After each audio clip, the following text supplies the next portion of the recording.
How's it going, guys? It's your boy Magnanimous, and I'm here to talk about the recent news about Dragon Ball Super episode 109 and 110 having the lowest ratings in Dragon Ball Super history.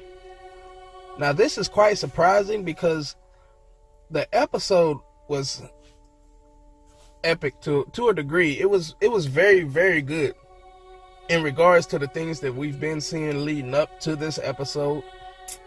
It was a very, very good episode.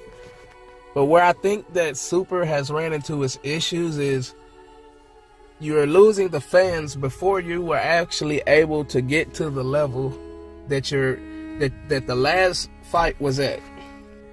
When you think about the Tournament of Power as a whole, it has been very, very underwhelming. I mean, just these characters like Ribrianne is probably the most irritating person I've ever seen.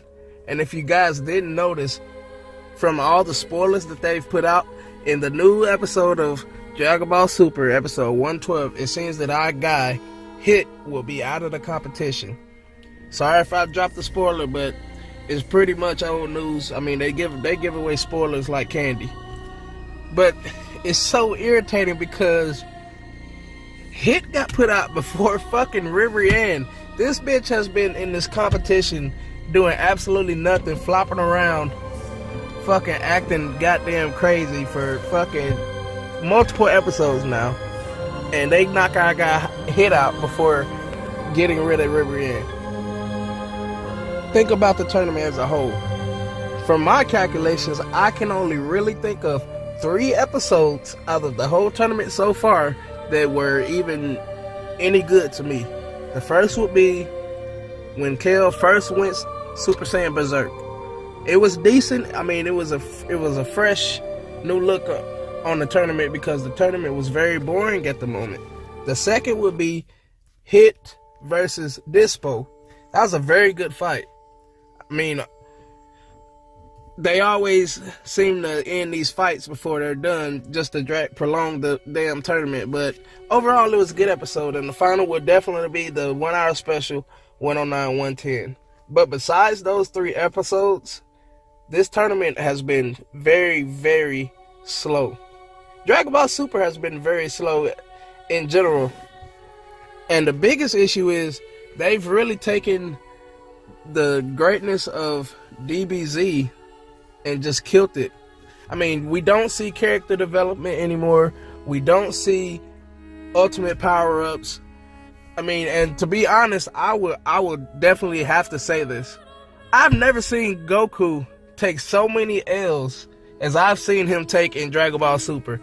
I don't think he has won one fight since Dragon Ball Super started.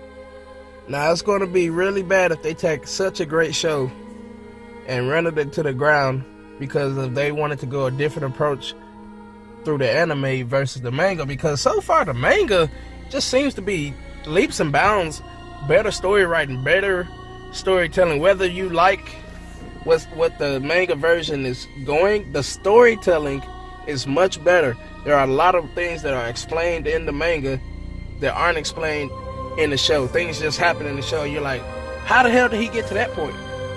All of a sudden he's just super fucking strong now.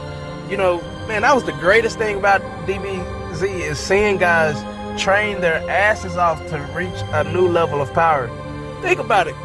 Frieza, who was basically Super Saiyan level, trained for 4 goddamn months and became the level of Super Saiyan Blue. That is absurd. I don't care how much fucking potential you have. These guys trained for years to get to that level. This guy has been dead and came back, trained for 4 months, and was stronger.